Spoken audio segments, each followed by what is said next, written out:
I absolutely hope that they are. Because it needs to be done.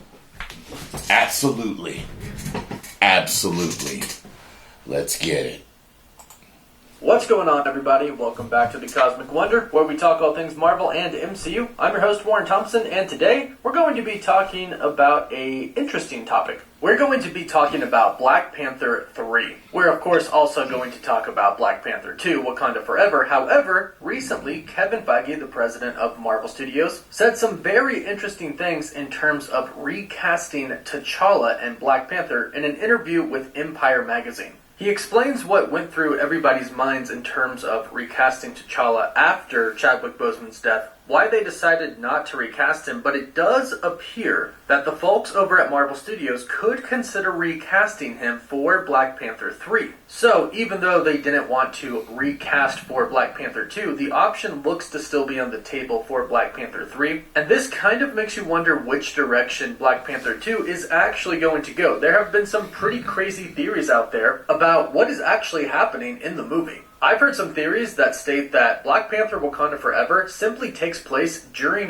the snap. And the reason T'Challa is dead is because he got snapped away. Now, of course, we can always argue that Shuri was supposed to be dead during that time because she showed up on Avengers Endgame on the screen as far as the deceased Avengers. However, they thought Scott Lang was dead as well, and he wasn't. But we'll get into that in just a bit. Let's first talk about what Kevin Feige said in the Empire magazine interview. Also, side note, I wouldn't mind that. Who, of course, is going to be playing Namor the Submariner in Wakanda Forever. I've been doing the snap. I definitely don't have a problem with that. Empire magazine, that his character, of course, Namor the Submariner, is indeed a mutant, just like he is in the comics. So for those who were worried, myself included, that Marvel and Disney were going to make it to where Namor wasn't actually a mutant, we don't have to worry anymore. He is officially a mutant. The Empire magazine article reads, according to Huerta, his Namor is indeed a mutant. Now, moving on to the Empire article where Kevin Feige opened up to Empire.com on the decision to not recast T'Challa, Kevin Feige said in the article, it just felt like it was much too soon to recast. He went on to say, Stan Lee always said that Marvel represents the world outside your window. And we had talked about how, as extraordinary and fantastical as our characters and stories are, there's a relatable and human element to everything we do.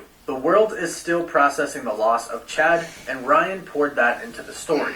Now, that first line about Kevin Feige stating that he felt like it was too soon to recast is extremely important, but let's finish this article and see what Kevin Feige you ain't say that about me, Black man. Panther 2 without Chadwick Boseman. The article continues and says, once Feige and Ryan Coogler figured out where they wanted to go, they got back to work on making a sequel that really mattered. Kevin Feige said, the conversations were entirely about, yes, what do we do next? And how could the legacy of Chadwick and what he had done to help Wakanda and the Black Panther become these incredible, aspirational, iconic ideas continue? That's what it was all about. So like we've been hearing, Black Panther 2 Wakanda Forever very much does honor Chadwick Boseman. But let's return to that line that Kevin Feige said in this interview. He said, it just felt like it was much too soon to recast. This very heavily implies that one day they might actually recast T'Challa, or at the very least, recast a male Black Panther. Kevin Feige just stated that the reason they didn't recast him for Black Panther 2 was that it was too soon. Black Panther 2 was coming out way too quickly after the death of Chadwick Boseman. This essentially confirms that when Kevin Feige said that they have decided to not recast T'Challa, he was simply stating that they were not going to recast T'Challa for specifically Black Panther 2. Because based off of what he just said in this interview, it sounds like if enough time has passed and people have had time to mourn, they could start to reconsider recasting.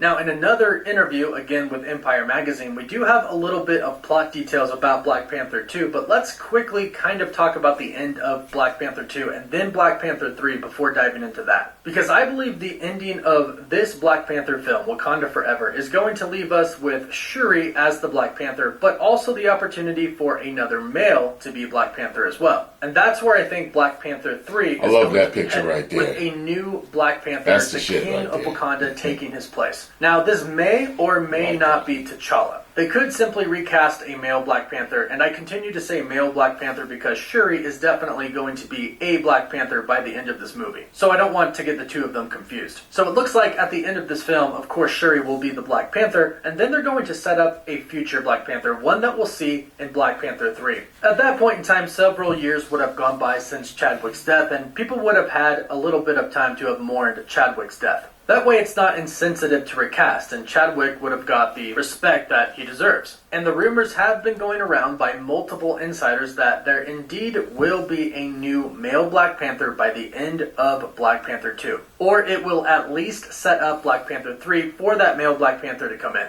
Now, as far as who, well, there have been a few different rumors going out there, none of which we can actually confirm to be true, of course. But one of which is that M'Baku will take on the mantle and become Black Panther and the King of Wakanda. Another is that T'Challa and Nakia actually had a kid off screen, and that child will grow up and, of course, become the rightful king of Wakanda and the next Black Panther. There are quite honestly a few different options, but the main point of this is Kevin Feige has stated that the reason they didn't recast before because it was too soon. So, when enough time goes by, we could be getting a new Black Panther. Again, a male Black Panther, because Shuri will be Black Panther in this film. Now, like I mentioned, this magazine article did reveal some plot details about Black Panther Wakanda Forever that have basically confirmed my suspicions on what this movie is actually about. This interview was with Tenoch Huerta, Namor himself, and he was talking about how it's not going to be Atlantis in the movie like it is in the comics, but this incarnation is going to be inspired by the culture and history of Mesoamerica. And here's what he says about it that actually gives us some plot details. He says,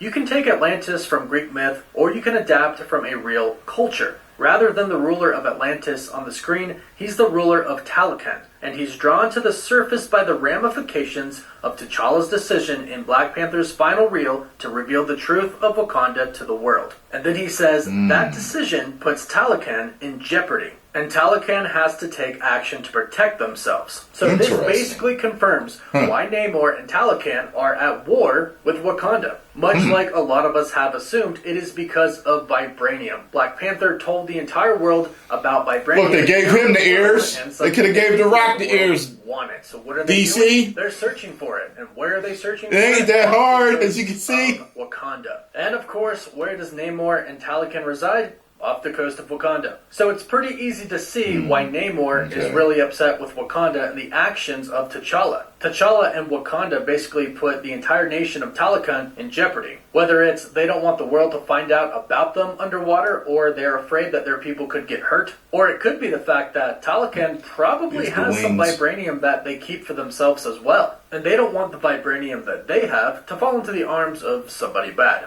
Now, we know from the footage that was shown at San Diego Comic-Con and then at D23 that a group of soldiers board a ship, and the ship appears to be a Wakandan ship. They're in search for vibranium, but the Dora Milaje are undercover there, and they defeat them. Now, we don't know who these soldiers are. They could be working for some government, or they could just simply be hired by somebody. Maybe even Dr. Doom, because there is a rumor going around that Doom is behind everything, but we'll have to wait and see on that. That is not confirmed. However, that is a story Doom lore from the comics, so perhaps Doom is trying to get Namor and the Atlanteans, or the Takanans, to try and attack Wakanda and destroy it, so he can then come in and take the vibranium. But either way, we now know what the disruption is between Namor and his people and the Wakandans. Namor is mad that Wakanda told the world about vibranium because now people are trying to get it and are most likely disturbing and attacking his people. So I'm assuming that Namor is going to tell Wakanda, hey, cut off everything with you and the rest of the world. Tell everybody to stay back, don't let anybody into Wakanda, tell everybody they can't have vibranium. However, one of the last things that T'Challa did when he was alive was open up the world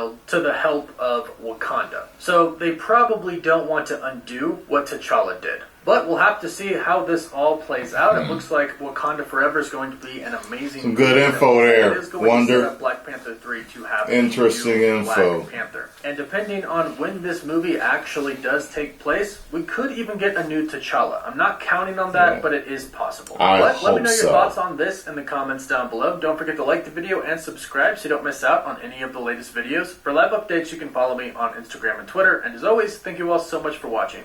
Woof woof. Yeah, he's too important of a character. He needs to be recast. It is what it is. And I think, like I said before, Chadwick would be okay with it. He seemed like a really good dude and not one of those self-centered narcissist type actors. So, yeah, definitely. I hope it does occur during the snap.